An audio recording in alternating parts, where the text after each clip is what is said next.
Olá, este é o laccursos.com.br, eu sou o Rodrigo Belmonte e hoje a gente vai dar continuidade à nossa segunda aula de licitação, exatamente, hoje é a aula número 2 de licitação, a gente volta a falar sobre a Lei 8666/93 e nós vamos aprofundar um pouquinho mais o tema hoje sobre compras feitas pela administração pública, compras de bens ou de serviços, como que a gente aprofunda isso por intermédio do estudo da lei de licitações. E a aula de hoje a gente vai começar estudando sobre os fundamentos da lei de licitação.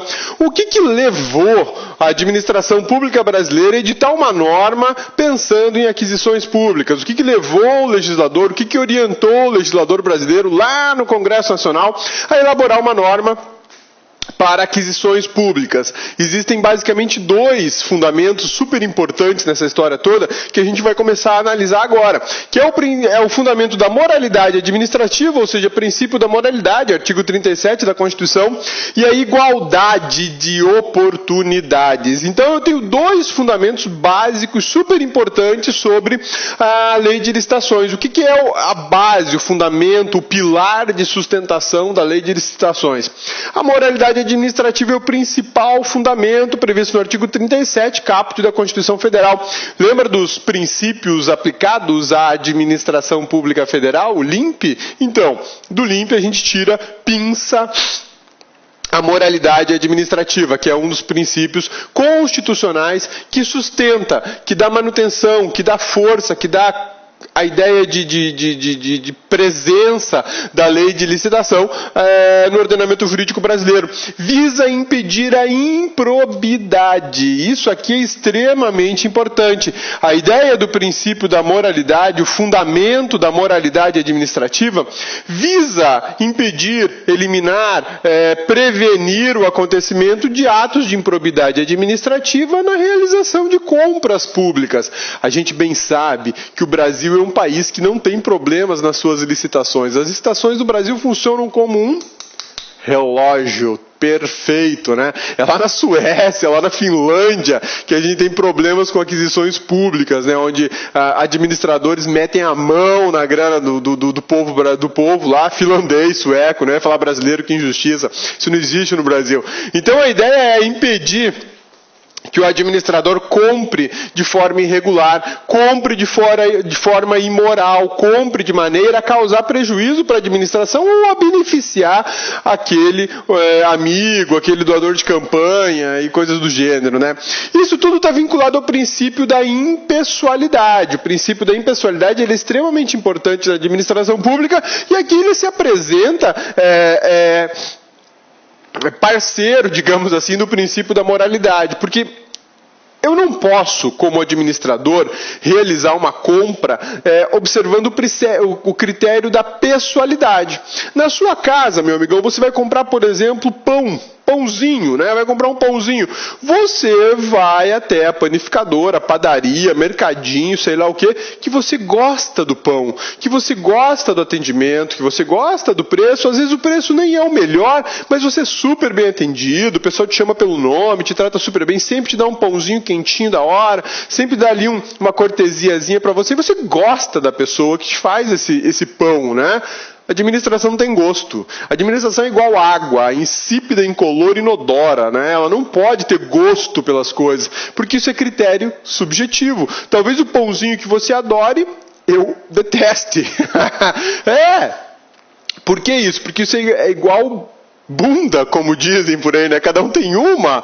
Não dá para eu pensar na administração pública o gosto do administrador. Por isso que os julgamentos têm que ser objetivos. Por isso que a impessoalidade tem que estar presente o tempo todo. Eu não vou adquirir veículos da marca tal porque eu gosto da marca tal. Não. Existe um critério objetivo que define aquele padrão de veículo para uma necessidade administrativa que deve ser suprida. Daí a ideia da impessoalidade.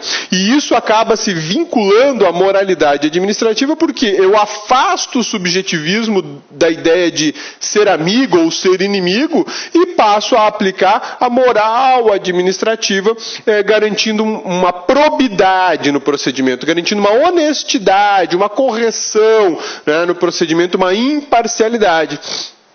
Então, as compras administrativas, as compras da administração pública, elas têm que ser baseadas nisso, moralidade, na probidade, na impessoalidade, na legalidade, enfim, todos aqueles princípios constitucionais. Mas fundamento, pilar, base de sustentação desse processo chamado licitação ou gestão de compras ou compras públicas começa aqui na moralidade. Eu tenho que agir de forma honesta na aquisição que seja de uma canetinha dessa, né?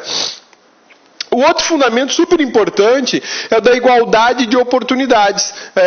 A gente chama isso de competitividade. Competitividade. A competitividade talvez seja uma dos instrumentos de regulação de mercado mais importantes do mundo. Por que isso? Quanto mais competitivo é o mercado, presume-se, acredita-se, que você terá melhores ofertas.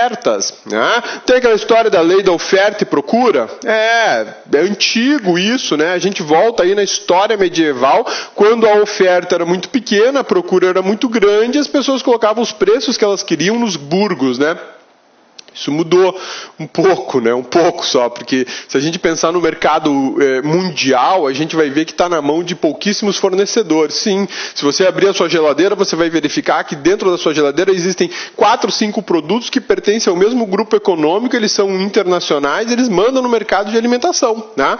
Existe uma empresa brasileira aqui que ela se fundiu, é a fusão de duas, essa empresa se chama BR Foods, que é Sadia e Perdigão, salvo engano. Eles abocanham praticamente a maior parte do mercado de alimentos no Brasil. Né? É uma gigante.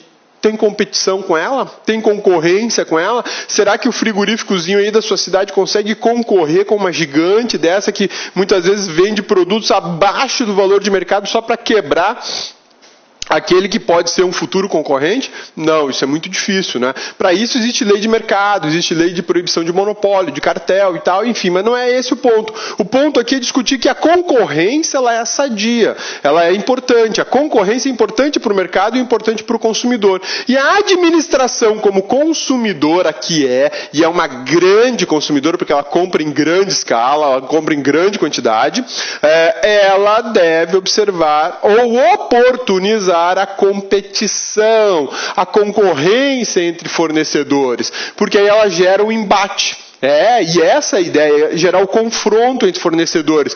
Eu dou R$5 essa canetinha. Aí o cara falou, eu não vou perder essa venda. Eu dou R$4,50. Aí um chegou e falou, não, mas eu dou 4. Aí vem o outro e eu dou R$3,50. Até que chega e fala, R$2 leva. R$2 leva, né? É igual feira, mais ou menos o princípio da feira, né? Um grito de lá fala do preço do repolho, o outro grito daqui fala do repolho um pouquinho mais barato, e assim vai, e eles vão discutindo, competindo entre eles, até chegar no seu valor básico, no talo, digamos assim, né? Então, a competitividade ela é extremamente importante, ela é o que movimentou o legislador, ela foi o grande norteador da elaboração da lei de licitação, gerar a competitividade de forma moralizada, ou seja, eu estabeleço um mecanismo de compra que eu exijo, eu imponho como administração que os fornecedores façam uma competição entre eles para que eu possa adquirir aquilo que é melhor para a administração, né? A igualdade de oportunidades ela é vinculada ao princípio da igualdade. Né? Eu tenho que oportunizar a todo mundo a oferta para a administração pública. Não posso comprar só de uma pessoa. Eu tenho que dar oportunidade para todas as pessoas, jurídicas ou físicas, negociarem com a administração pública. Então, a competitividade, a ideia de igualdade de oportunidades se vinculam. Isso tudo está baseado em igualdade. Tudo está baseado na igualdade. A gente tem exceções. A lei de licitações, ela estabelece exceções. A lei complementar 123, que fala da MEPP. O que é MEPP, cabeça?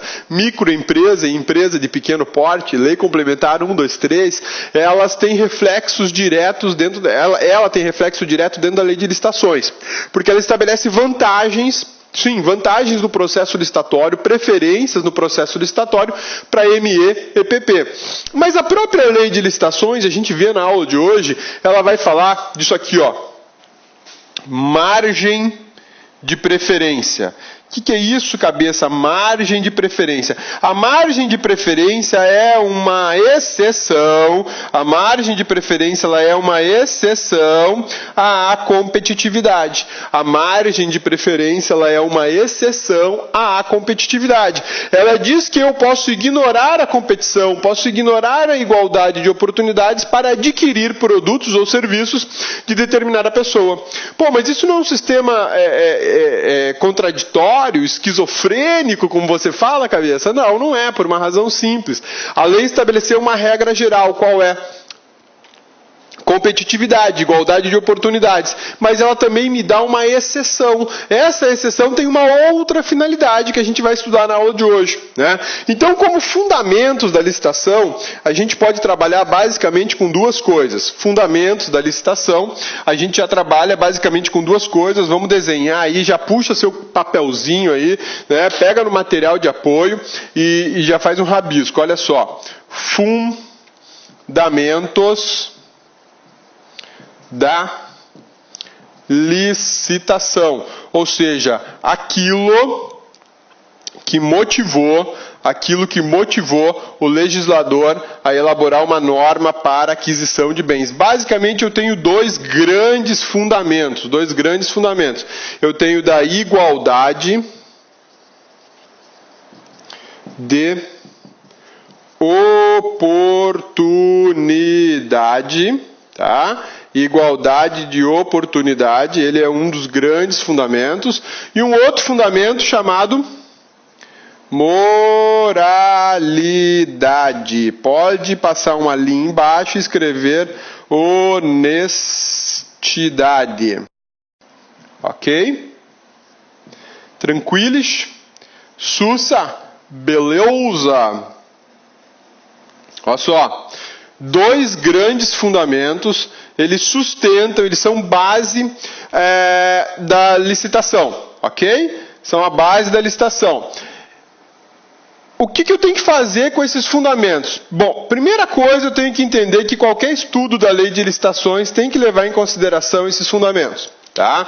Qualquer estudo da lei de licitações tem que ter em mente sempre esses fundamentos aqui, que eles são extremamente importantes.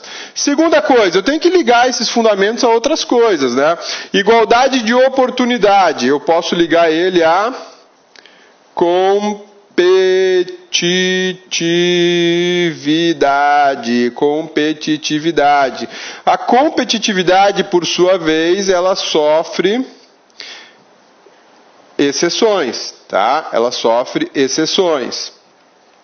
Como que é o nome dessa exceção? É um dos principais temas da aula de hoje.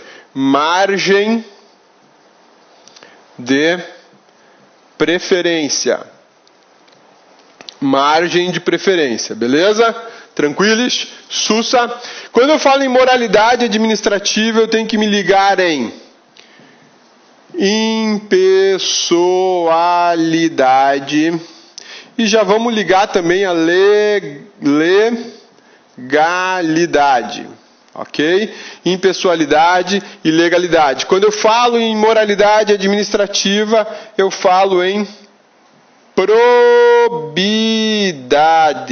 probidade, tá? Ou seja, tudo isso é fundamento da lei de licitações. Então, se te perguntarem numa prova o seguinte, o princípio da igualdade é fundamento da lei de licitações, você pode dizer sim, é fundamento da lei de licitações. Por quê? Eu tenho igualdade de oportunidade. O princípio da competitividade é fundamento da lei de licitações? É fundamento. Ele sofre exceções? Sofre. Sofre exceções pelo quê? Por aquilo que a gente conhece como margem de preferência, que é um tema extremamente interessante, e a margem de preferência ela cria discriminações.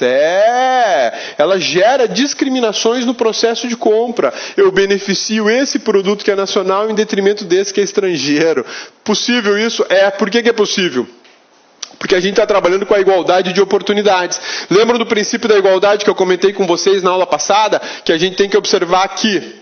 Tratos iguais de forma igual, tratos desiguais de forma desigual na medida das suas desigualdades, é isso aqui que rege essa exceção. É isso aqui. Eu dou preferência na compra para aqueles que forem produtos nacionais em detrimento do produto estrangeiro, porque eu quero desenvolver a indústria brasileira. Eu quero prestigiar com incentivo, com compras, o produtor brasileiro. Por quê? Porque ele tem que crescer. O Brasil tem que crescer economicamente, ficar mais forte. Essa história de ficar só importando é bacana, né? A gente paga mais barato e tal, mas eu atrofio o parque industrial brasileiro e torno mais fraca a economia brasileira, mais vulnerável a economia brasileira.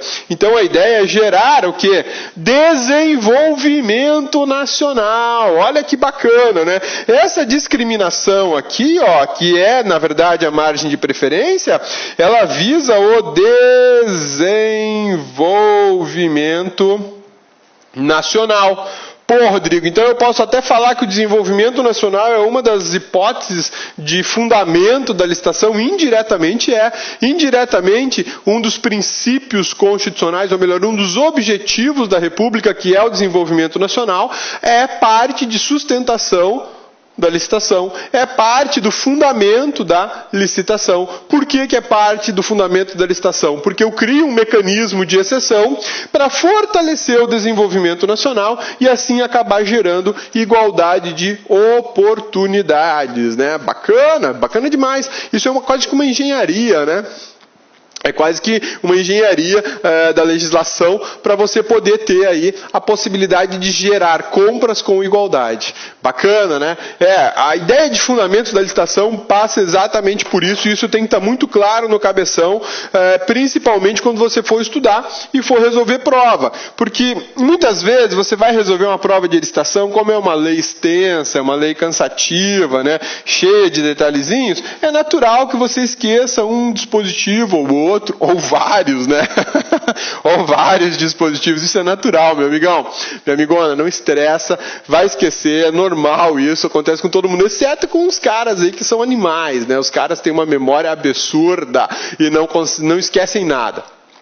São a exceção também. O cabeça aqui esquece de um monte de coisa. Ele lê e esquece. Por isso que o cabeça força a barra no desenvolvimento do raciocínio legislativo, porque aí você acaba fixando uma lógica que é mais fácil do que a decoreba. E quando você fixa a lógica, você está assim, no meio do caminho para acertar uma questão. Muitas vezes você não lembra exatamente do dispositivo, mas você consegue concluir, você consegue raciocinar e deduzir que uma questão é absurdamente errada porque ela contraria todo um sistema legislativo.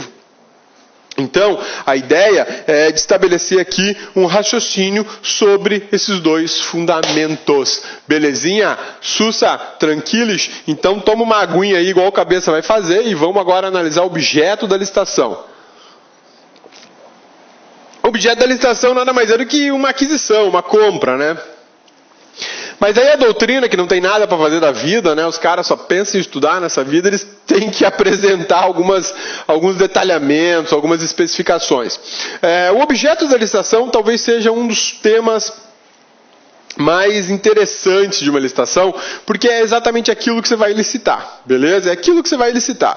Então, quando eu for definir o objeto, sobre ele existe todo um cuidado, porque o objeto tem que ser definido de maneira imparcial. Sim, imparcial. Quero adquirir canetinhas feito essa. Beleza? Quero adquirir canetinha feito essa. Eu não posso colocar a marca da caneta, eu não posso colocar o fabricante da caneta, eu não posso colocar o modelo desta caneta. Eu tenho que descrever a caneta de forma imparcial, sem gerar restrições, sem gerar benefícios. Porque de repente a maneira como eu vou descrever a canetinha leva a um só fabricante no país. Então eu estou direcionando a licitação pela especificação do objeto. É delicado, né? Você não pode colocar, por exemplo, um detalhe que só existe em determinado produto. O Ministério Público da União, há um tempo atrás, comprou iPads para os membros do Ministério Público. Por que o iPad? Existia uma característica no iPad que fez a grande diferença para a compra do iPad, não um outro tablet qualquer, né? Por que o iPad? Porque o iPad tem uma tela de resina que não gera reflexo.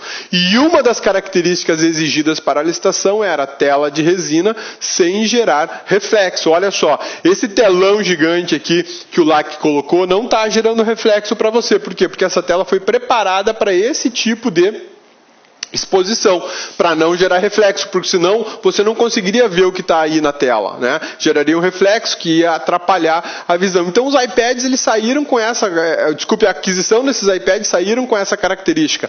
Mas na época só tinha uma fabricante que tinha. Quem era? Apple. Pois é, aí foi questionado. Peraí, mas você está direcionando. Você definiu um objeto. Olha só que interessante. Você define o objeto da licitação. Objeto. Nesse caso, era aquisição de um bem. Tá? Aquisição de um bem.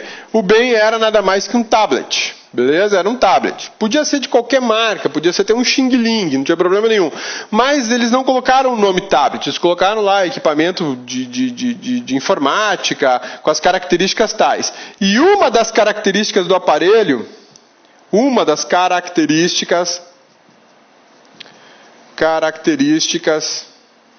do aparelho era tela em resina anti-reflexo. Na época só tinha um equipamento que oferecia isso, que era o iPad. E o iPad só tem uma fabricante, né? Que é a Apple. Esse Apple é com 2P? Não, é um P só. E esqueci. Só tinha a Apple como fabricante. Olha só. Só um fabricante. Só um fabricante.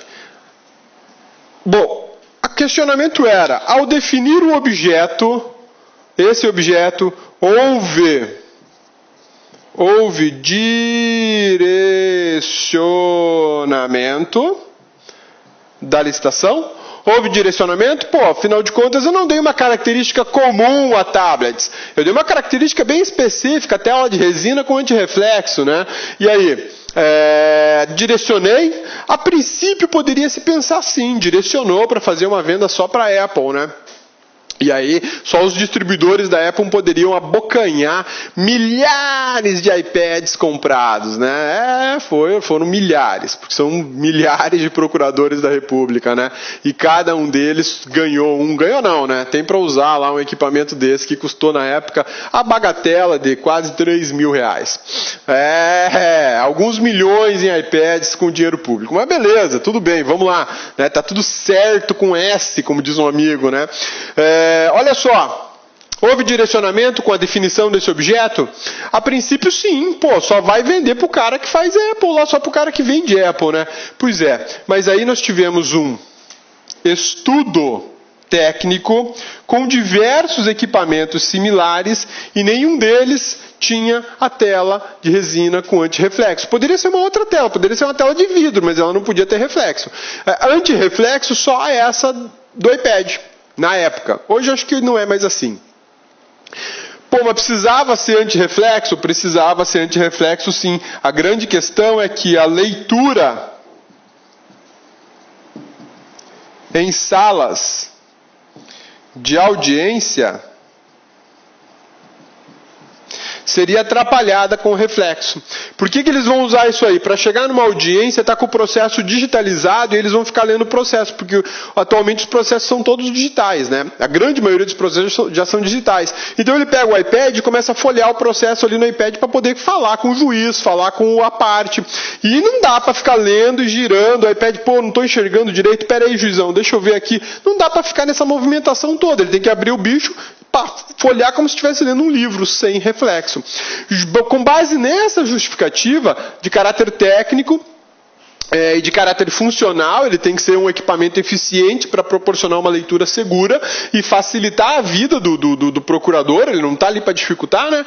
Aí foi aprovada a ideia do antirreflexo que só tinha uma marca. Por isso, não houve direcionamento. Não houve direcionamento. Agora, se essa necessidade de leitura não fosse aprovada, aí era um abraço pro gaiteiro, né? Ah, comprei o iPad como agenda do procurador.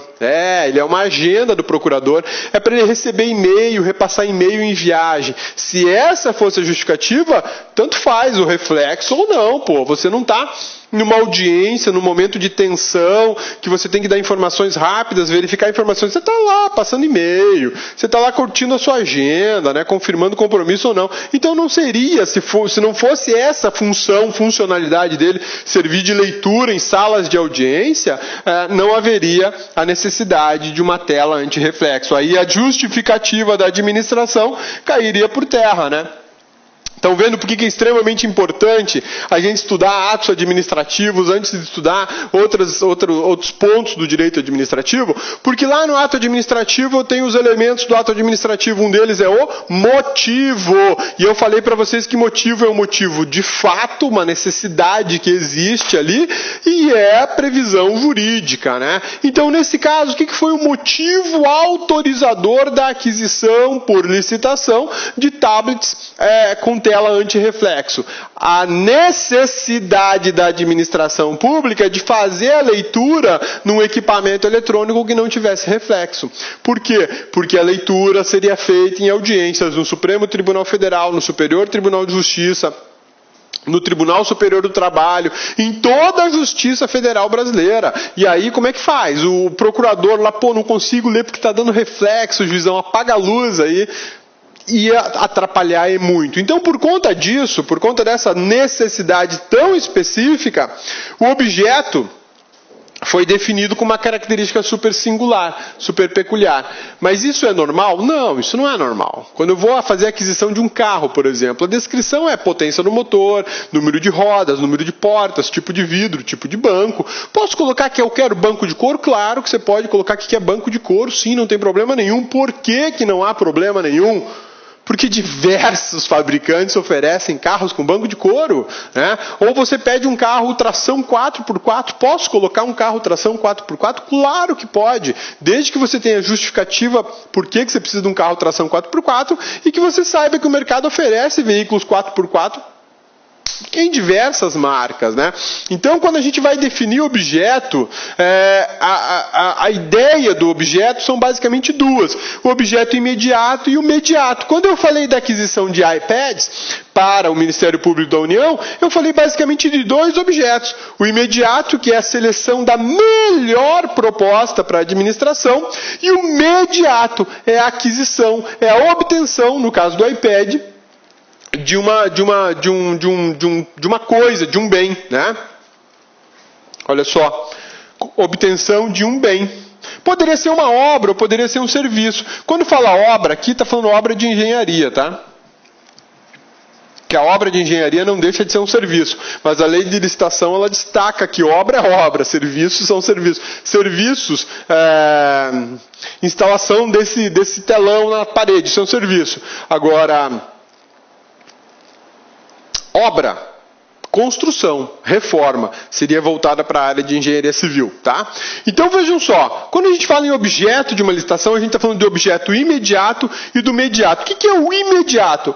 A pretensão imediata, o interesse imediato, obter a melhor proposta para a administração. E o que é a melhor proposta? A melhor proposta pode ser aquela que seja o maior preço ou aquela que tenha o menor preço. Ô cabeça, tá doido? Maior preço, cabeça, vou pagar mais caro? Não, meu amigão, pagar mais caro não. Mas de repente a administração está alienando alguma coisa por meio da licitação. Porque a licitação ela foi criada de regra para compras, mas ela também serve para vendas, para alienar. A administração quer se desfazer de alguma coisa. Ela pode se utilizar da licitação, da sua modalidade de leilão, para entregar para quem quer que seja um bem que não serve mais para a administração. Ela quer vender, ela quer se desfazer e produzir dinheiro. Nesse caso, a melhor proposta é aquela que tiver o maior preço para a administração, né? Porque é o que a administração vai arrecadar. Quando a administração tem que desembolsar a grana, tem que tirar do bolso o dinheiro, aí a melhor proposta geralmente é a que tem o menor preço. E ainda existe uma outra situação. A melhor proposta para a administração, segundo a lei de licitações, é aquela que tem a melhor técnica. Melhor técnica. Aí o meu critério de julgamento não é preço. Não me interessa o preço, me interessa a técnica, a tecnologia empregada. Tá?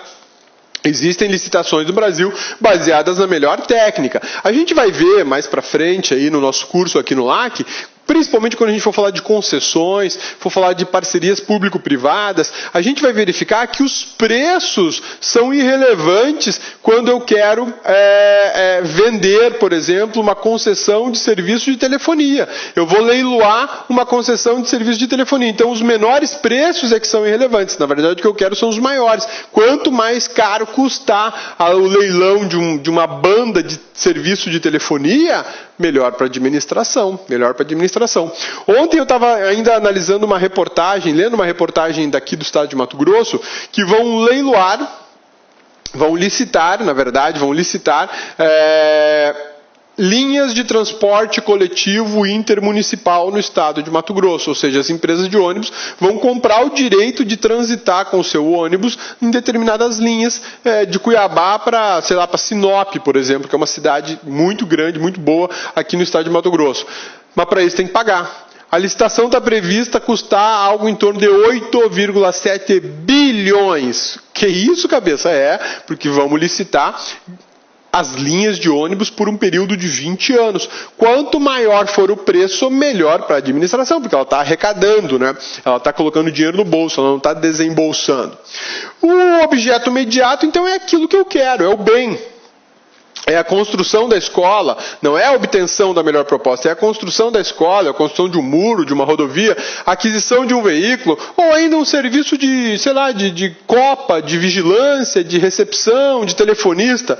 Porque hoje a administração ela contrata, terceiriza essas atividades, porque a remuneração do servidor público ela é muito alta para fazer atividades de menor complexidade. Então, existe um posicionamento na gestão administrativa nacional de que determinadas atividades que não tenham finalidade específica com a razão de existir de determinado órgão, ou seja, atividades que não são atividades finalistas do órgão, o órgão não foi criado para desenvolver aquilo, então eu posso terceirizar. Por exemplo, no Ministério Público da União, o Ministério Público da União não foi feito para fazer ligações. Ele não foi criado na Constituição para se transformar num grande operador de telefonia. Não é essa a função do Ministério Público. Então não justifica fazer concurso público para cargos de telefonista. Não é essa a função do MP.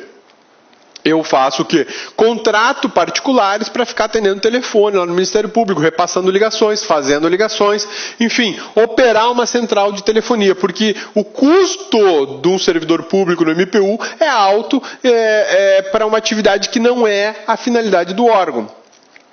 Rodrigo, isso não é uma discriminação? Então não vou ter cargo público para telefonista no MPU? Não, mas você pode ter uma empresa de telefonia que talvez o cargo de telefonista seja extremamente importante. E aí tem que fazer concurso público para aquele cargo naquela empresa. Vai depender muito da finalidade do órgão, tá? Vai depender sempre da finalidade do órgão, a razão para a qual ele foi criado. O objeto precisa ser definido de forma técnica, impessoal, sem restringir a competitividade, salvo exceções previstas em lei. Enfim, isso aqui fecha tudo aquilo que a gente discutiu sobre o objeto. O objeto ele tem que ser definido de maneira técnica, impessoal. Eu não posso pessoalizar o objeto. Não posso fazer isso. Tudo tem que estar baseado numa justificativa administrativa, tudo tem que estar baseado numa necessidade administrativa. Há um tempo atrás, o estado de Mato Grosso, olha só que bacana. Há um tempo atrás, o estado de Mato Grosso, na verdade o Tribunal de Justiça do estado de Mato Grosso, o Tribunal de Justiça do estado de Mato Grosso comprou 30 veículo. Olá, meus amigos, minhas amigas, sou o professor Luiz Antônio Carvalho. Estou aqui para fazer um convite muito especial para vocês, um convite para você acessar o nosso site laconcurso.com.br, porque lá nós preparamos um super curso online para o processo seletivo da Unemat 2018. Nosso curso, ele atende 100% ponto a ponto do edital para o cargo de agente universitário, gente. São 74 vagas, a remuneração... Puta que pariu! Agente universitário, 74 vagas, é isso mesmo.